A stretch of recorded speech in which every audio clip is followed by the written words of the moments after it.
watching WYTV. It's another edition of News Review. I am Odunayo Adelere.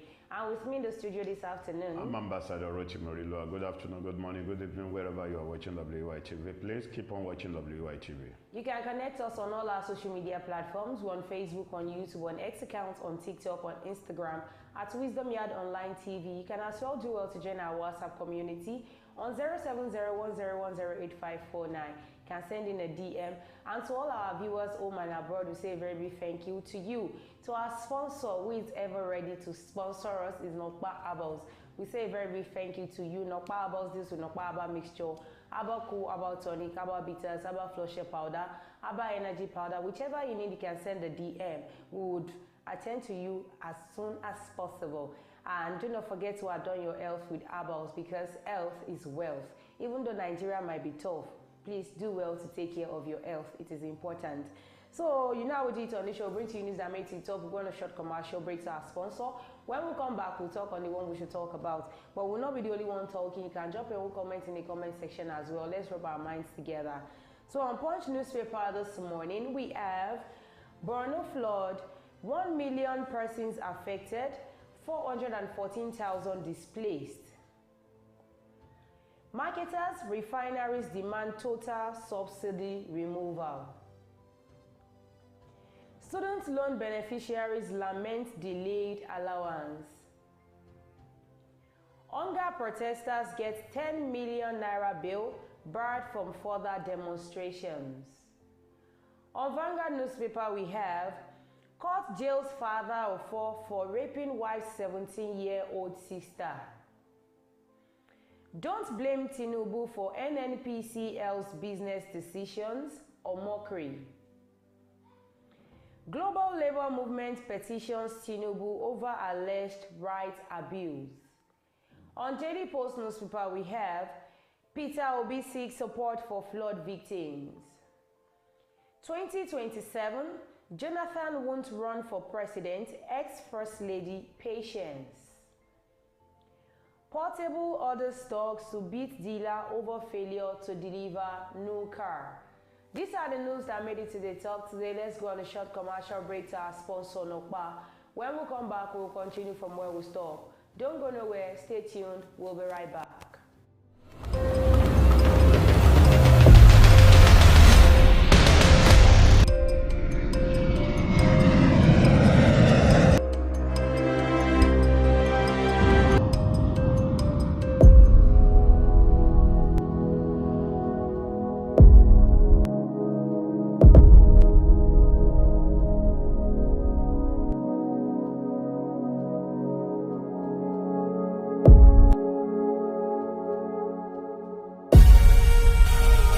Nokpa for management of power. You're welcome back from Bashot commercial break. That is our sponsor, Nokpa. Remember to adorn your health with herbals, because health is wealth. So the first one here says student loan beneficiaries lament delayed allowance. I know it will surely come to this. Have you seen the future? That's to show the level of how serious now the federal government is. And if this thing is pertaining to what they are going to be a beneficiary of, I believe it will not delay. It will not delay. They might have swung into action immediately. You remember when the president proposed himself from the bottom of his heart that 300% pay rise should be given to the judges. What happened in the Senate? Immediately it was passed. Now, when it comes to the student, I pity the future of this country, because with the level of how this federal government are running their decision, a time will come now, if care is not taken, that you won't even find you won't even find people at the school with what they are doing. Number one, when it came in the first subsidy removal, the hike in electricity tariff, the hike in education, the school fees tariff, which is unbearable for the poor masses who are still struggling, that are battling to put food on the table. Now, what will be the future of this country? Beneficiaries of the federal government student loan scheme across the country have lamented the delay in the payment of the August monthly stipend. Some of the students, in separate interviews with correspondents, expressed their disappointment in the payment delay. The Punch reports that students can choose to apply for upkeep loans apart from institutional loans, which is paid directly to the institution. A total of 20,371 students from 6 tertiary institutions were said to have been paid the sum of 20,000 naira each as July stipends. So after the fact that they can apply for loan to pay their school fees, because once they apply for the loan, they are not paying it into the student account, they are paying it directly into the school account. But they can as well apply for loan for their daily upkeep. But now just 20,371 students have been paid just for July. What about that of August? And we're in September already. You see, let me tell you. September is almost at the middle. I do tell people that Nigerian matter should not be placed on their head. One thing I want the students to know, you see, let me tell you this. This so-called APC, if they are giving you, let me say, a tin of milk, expect 200 pieces in return. Because all this loan that people are rushing to apply for, at the end of the day. Students would apply because they don't have any means of paying their. I understand. How the federal government believe these students are going to pay back? Is it when they start working? They said after applying, they'll give them 2 years after graduation from school. For them to be paid back. When they start working, they can pay back. And if they've not gotten work to do immediately after they finish their NYSC, they can go to court and sign an affidavit or swear, take an oath that I did not make the payment because I have not started working. But immediately they start working. They'll start working. Yeah, you see, let me tell you this. Let's wait and see what the pregnant time. But you know, this is actually what they do over there.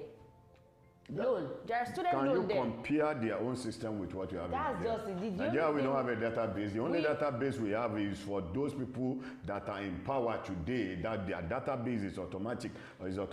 Because I know there are student loan overs there, and see, it works for them perfectly. Those countries were well arranged. You can't deny the fact. Let me tell you this. Even in the United States of America, where the student pass out, you're unable to acquire a job.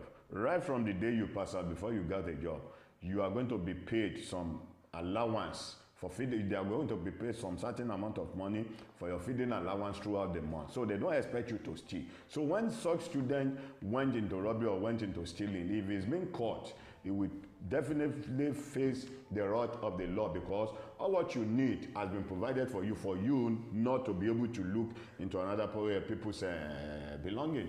Decision said to have benefited from the disbursement of Abairo University, Kano State, Federal University, Dusma, Katsina State, University of Ilorin, Kwara State, University of Benin, Edo State, University of Ibadan, Oyo State, and University of Maiduguri, Borno State, even though Maiduguri is currently facing flood there right now. BUK students who spoke to the correspondent anonymously for fear of victimization said, "We haven't received the August stipend. I am very confused. Please help us speak to them. The economy is getting too difficult. In fact, we are even trying to plead with them to please help us increase the stipend, as the 20,000 naira cannot get us anywhere." Even if you see the 20,000 naira right now, you should be happy. They're still talking the money that has not been given to you. You are still talking about the 20,000 that it should be. You see, let me tell you. Well, I do say that let's wait and see what the president does. This same set of APC, APC that are governing the affairs, I believe they are the most worstest party that have ever governed the affairs. We are talking about PDP. When you look at during the Jonathan regime, thank God this man Arion Okakanfo is coming out to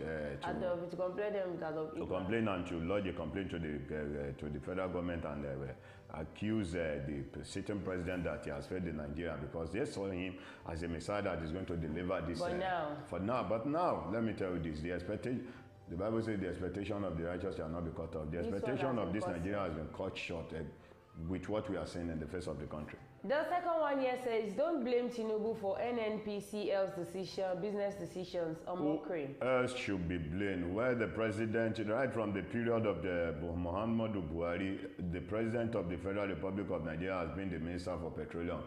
Since ever Buhari came in, then since Ashwaju Bola Ahmed came in, he has been the Minister of Petroleum. You remember when last week when there was an increase in the pump price, he was in China then. I believe before he left, he might have ordered the increment of the fuel price. When he got to China, he said the increment is to make life better for the Nigerians, is to make Nigeria great, because he's trying to build the future. When you are building the future, forgetting that there are some set of people that are still here today. We have the present, we have the past tense. Likewise, we have the present, we have the You understand what I'm saying? So those set of people that are there today, you expect them to die of starvation before the future comes. If those people have died of starvation, who else is going to produce the next generation? Nobody. These are the questions that we need to ask ourselves. A former presidential aide, Mr. Reno Omokri, has said it was erroneous to blame President Bola Tinubu for business decisions made by the Nigerian National Petroleum Company Limited, NNPCL. He said despite the federal government's ownership of a national oil company, its board of directors were responsible for its management and must be held accountable for all its decisions made in accordance with its obligation to run the business profitably. It betrays a lack of understanding of corporate governance and ignorance of how government operates when politicians and activists attack Bola Tinubu over the NNPCL statements and actions. Omokri, who was former President Goodluck Jonathan's special assistant on news media, said in a statement yesterday, President Tinubu has come under attack over the recent petrol price hike by NNPCL from 580 naira, 617 naira to 815 naira to 893 naira per litre, which triggered angry reactions from cross-section of the public. Yesterday, I was opportune to travel out of this state. Before you said that, let me comment by saying, I believe the man is just looking for an attention from the president.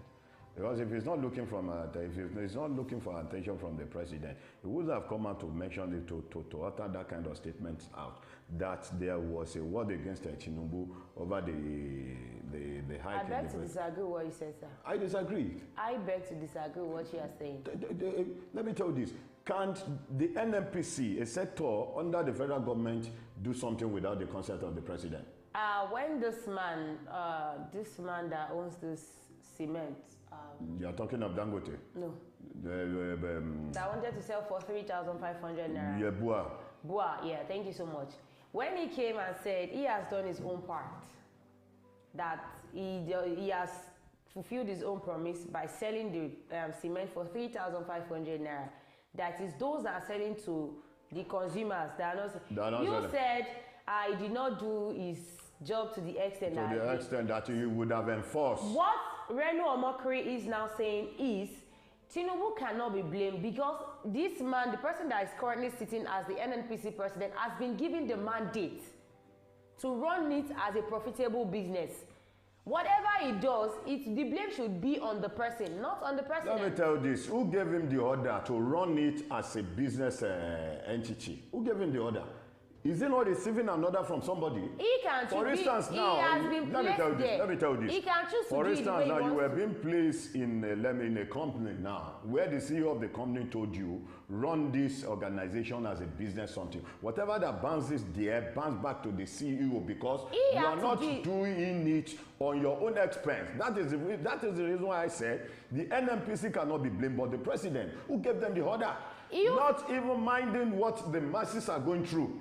Because they can't just wake up and say, okay, we are increasing the fuel price from 500 and something naira to 1,000 naira. Who gave them the order? Without liaising with the president. Because he has been given the order.